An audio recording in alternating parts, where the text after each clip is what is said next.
Continuamos en El Mundo Ahora, la franja de France 24 en la que actualizamos las principales noticias del día. Soy Valentina Torres Sánchez, vamos a revisar los titulares. Al menos 30 personas murieron a causa de bombardeos israelíes en la franja de Gaza. Se trata del ataque más mortífero desde la firma del acuerdo de cese del fuego y se produce cuando Estados Unidos había anunciado la entrada en vigor de la segunda fase que implicaría la reapertura del paso de Rafah este domingo. En Irán, el presidente Masoud Pezeshkian señaló a Donald Trump, a Benjamin Netanyahu y a Europa como responsables de avivar las tensiones en medio de las recientes protestas en el país. Pero al tiempo llamó al gobierno a escuchar las peticiones de los manifestantes, mientras se vive una tensa calma por las amenazas de un posible ataque estadounidense. Continúan las reacciones tras la propuesta del gobierno encargado de Venezuela de una amnistía general que beneficiaría a los llamados presos políticos desde 1999. Desde la oposición elogiaron la iniciativa como un avance. La presidenta encargada, Delcy Rodríguez, detalló que la medida no aplicará para asesinatos o delitos de narcotráfico. Tenemos análisis.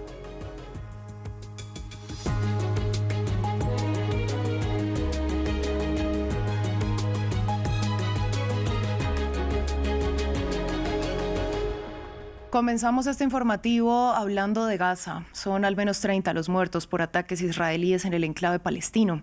Los bombardeos, los más mortíferos desde que se firmó el acuerdo de cese del fuego, fueron perpetrados en Ciudad de Gaza y Han Yunis. Esto mientras que Estados Unidos anunció la entrada en vigor de la segunda fase de este proceso de alto el fuego, que implicaría la reapertura del paso de Rafah este domingo. En medio del frágil alto el fuego, Israel llevó a cabo sus ataques aéreos más mortíferos de las últimas semanas en la franja de Gaza. El alto el fuego es una farsa, pero en realidad no hay ningún alto al fuego. En realidad hay ataques, hay mártires, hay heridos, hay destrucción. Esta es nuestra situación como gazatíes. Estábamos durmiendo en nuestra casa y era un lugar seguro, no había nada allí. No había combatientes alrededor ni armas. La mayoría eran niños que estaban dormidos. Un bombardeo contra un centro de policía de Hamas y apartamentos en Ciudad de Gaza, así como otros ataques contra tiendas de campaña en Han Yunis, mataron a decenas, según autoridades sanitarias del enclave. No hay alto el fuego. ¿Dónde está el alto el fuego? Pueden ver a los mártires con sus propios ojos. Una familia de 10 personas, la mayoría niños y personas mayores. Solo oímos hablar del alto el fuego, pero en realidad no existe. Tel Aviv afirmó que los ataques eran represalias a un incidente ocurrido el mismo viernes, cuando tropas identificaron hombres armados saliendo de un túnel en Rafah, en el sur de Gaza. Tanto Israel como Hamas se acusan mutuamente de violar el alto el fuego. La siguiente fase del plan de Trump incluye cuestiones complejas como el desarme de Hamas. También contempla una mayor retirada israelí de Gaza y el despliegue de una fuerza internacional en el territorio palestino. Incluiría a una reapertura limitada el domingo del cruce de Rafah, fronterizo con Egipto. Seguimos con noticias de Medio Oriente. Este sábado reapareció el líder supremo Ali Khamenei después de semanas desaparecido en medio de las protestas marcadas por la represión y de las renovadas amenazas de Estados Unidos de abrir un conflicto con Irán. En tanto, el presidente iraní volvió a culpar la injerencia externa del derramamiento de sangre en las movilizaciones, mientras la población aguarda con incertidumbre los próximos acontecimientos. Marta Moya con la historia. Señales que evocan una tensa calma un día más tarde de que Donald Trump dijera que Irán... Puedo decirlo, quieren llegar a un acuerdo. El líder supremo de la República Islámica, Ali Khamenei, hizo su primera aparición pública tras semanas de protestas, represión y amenazas. Junto a su hijo, ambos estuvieron rezando a la tumba del fundador de la revolución iraní, el Ayatollah Khomeini, una imagen de unidad, en un momento en el que el régimen, según Washington, está en sus horas más bajas desde 1979. Por su parte, el presidente del país persa volvió a denunciar la injerencia externa durante las movilizaciones, aunque hizo un llamado a escuchar los reclamos sociales. Ya sea Trump, Netanyahu o los europeos, todos ellos buscaban provocar, crear división y armar, y arrastraron a una serie de personas inocentes con esta corriente. Las echaron a las calles y las incitaron a que este país debía ser destrozado, para crear conflicto y odio entre la gente, para crear división. El jefe del ejército iraní, Amir Hatami, declaró que sus tropas están en estado de máxima alerta. Las Fuerzas Armadas de la República Islámica de Irán cuentan con filas y filas de comandantes, generales, oficiales y soldados que defenderán este país hasta el último momento. Y en Teherán, vallas publicitarias con ataúdes y banderas de Israel y Estados Unidos acompañan la consigna «Cuidado con sus soldados». En paralelo, un buque de guerra estadounidense permanece en el puerto israelí de Eilat. Y en los últimos días, el portaaviones que encabeza la Armada de Washington en la región recibió nuevos insumos en el mar Arábigo. Mientras el canciller iraní clamó por unas negociaciones de igual a igual, sin amenazas, la incertidumbre carcome a una sociedad ya hostigada por la depreciación de la divisa local y la inflación.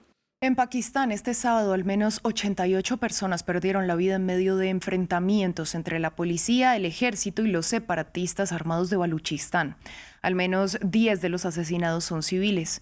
Los hechos se registran luego de que ayer murieran 41 militantes del grupo separatista en medio de redadas de las autoridades. Ampliamos en el informe. La bautizaron como Operación Herov y se trata de una contraofensiva llevada a cabo por el Ejército de Liberación de Baluchistán en 14 ciudades de la región suroriental de Pakistán. Ahora decenas de víctimas mortales se agolpan, fruto de los combates contra los efectivos del gobierno. Escuché el sonido de los disparos y en cuanto mi primo salió de casa, le alcanzó una bala. En Zairab, donde vayas, encontrarás a estos atacantes, como si nadie les obligase a rendir cuentas. Por ello, la huida de los habitantes de esta región vino en masa. En la mezquita se anunció que todos debían marcharse el día 5, así que todos se marcharon. Un anuncio que, según los damnificados, vino del gobierno ante las tentativas del ejército pakistaní de intervenir en la zona. Pero según Islamabad, la evacuación se da por factores atmosféricos. En todos los valles a lo largo de la frontera afgana, unos 6 o 7 valles, hay fuertes nevadas y comienza la migración. El ejército ha suspendido las operaciones de inteligencia durante años. No se prevé ninguna operación allí. Esta migración es un asunto rutinario. Una presunta operación por parte del gobierno que deja hospitales llenos y éxodos. Desde hace 2 décadas, Baluchistán es escenario de una insurgencia que lucha por la independencia de la región, limítrofe con Irán y Afganistán, rica en minerales. Pero hasta este fin de semana el conflicto no había cruzado una línea tan mortífera. Cambiamos de tema, vamos a Venezuela, donde hay expectativa luego de que el viernes la presidenta encargada anunciara ante la Asamblea Nacional una ley de amnistía como parte de un proceso para, según ella, unir al país y cerrar heridas. Una normativa que beneficiará a los llamados presos políticos desde 1999. Al tiempo, informó del cierre de la polémica prisión del Helicoide, que será transformada en un escenario deportivo.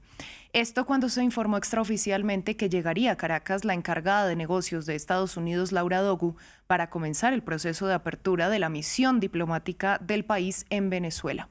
Para analizar este panorama, conectamos con Rubén Chirino Leáñez, él es presidente de la consultora venezolana Meganálisis. Yo le doy la bienvenida a France 24, empiezo preguntándole qué hay detrás de esta ley de amnistía y cómo llega la oposición, porque al hablar de amnistía en términos literales, pues se da a una persona que ha cometido delitos. ¿Están los opositores de acuerdo con ella o lo realmente importante pues es lograr la libertad de todos esos llamados presos políticos? Hola Laura, un gusto, un placer. Mira, el tema de la ley de amnistía, cómo es recibida por los venezolanos, es recibida como un deseo que desde hace mucho rato está allí, excitando y teniendo a los venezolanos al borde de una angustia constante. Si es por algún tipo de reconocimiento de delito, ya eso queda en segundo término. Los venezolanos quieren que los presos políticos estén en libertad, un 85.25% así lo piensa Valentina. Los venezolanos desean que se desmonte el aparato represor, amedrentador, que desde la estructura del régimen se ha desplegado por muchos años. Es visto como un retroceso de este aparato.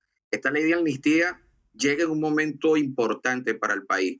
Denota, obviamente, que hay fuerzas muy grandes que hacen que un sistema de gobierno que hasta hace poco, 3, 4 semanas, estaba completamente atornillado en el poder, desatado en los temas de persecución y represión, de buenas a primeras, y obviamente no es de buenas a primeras, es bajo una gran presión de los Estados Unidos, debe implementar una ley que también coloca pues, en un cuestionamiento profundo dentro de lo que es la visión del chavismo, la figura de Diosdado Cabello, quien ha sido el abanderado de mucho de este temor que hoy ha envuelto al país.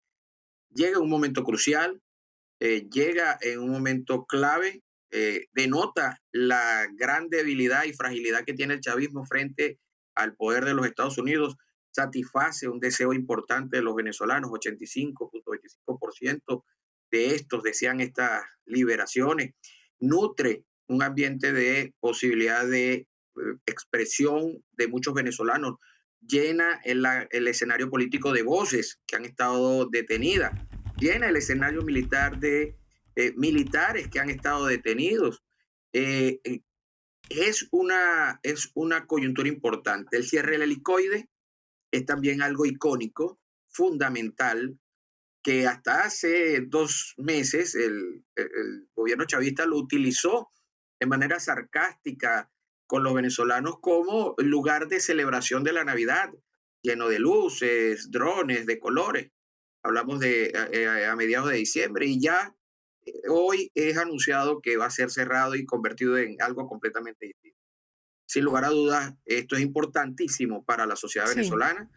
La sociedad venezolana se va a reactivar, va a poder tener pruebas fehacientes de que el miedo se está venciendo, y la llegada de la encargada de negocios, Laura Dogu, es importantísimo. Hablamos de una persona que tiene una amplia y vasta experiencia en temas de contextos muy, muy complicados, sí, y llega a un país bastante difícil de abordar. O sea, sí, volvemos justamente a lo que significa transformar el helicoide en un escenario deportivo. ¿Qué va a pasar de ahora en adelante? ¿Cómo se puede analizar esta decisión del gobierno?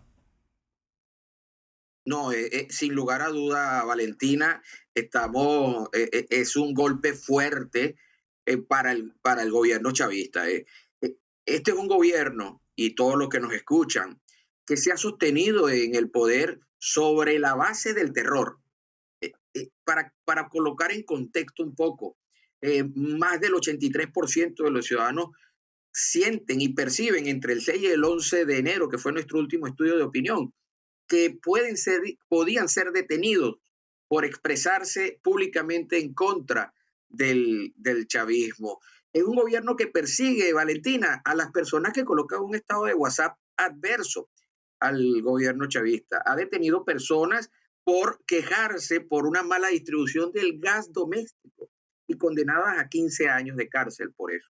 El hecho de que el helicoide representara el ícono del terror en forma física, el lugar donde amedrentar y donde torturar era una realidad, y que tengan que desprenderse de esa herramienta psicológica y realmente horrorosa en derechos humanos, que significa la tortura y la detención sin ningún tipo de basamento, es un golpe para un sistema que ha dependido de la existencia del temor.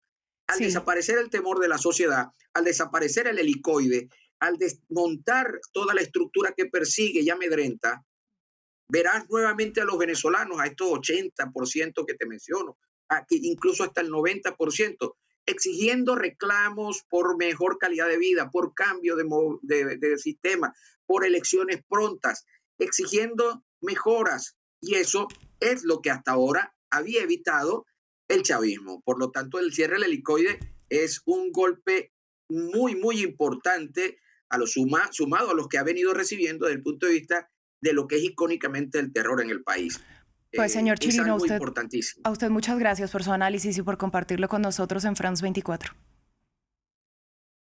Gracias, Valentina. Un gusto, un placer, que esté bien. Nosotros justamente vamos a estar muy pendientes de lo que pasaría con esa normalización de las relaciones, con la posible llegada de Laura Dogu, la enviada especial estadounidense, para reabrir la representación en Caracas. Así cerramos este informativo. Ustedes, gracias por su sintonía.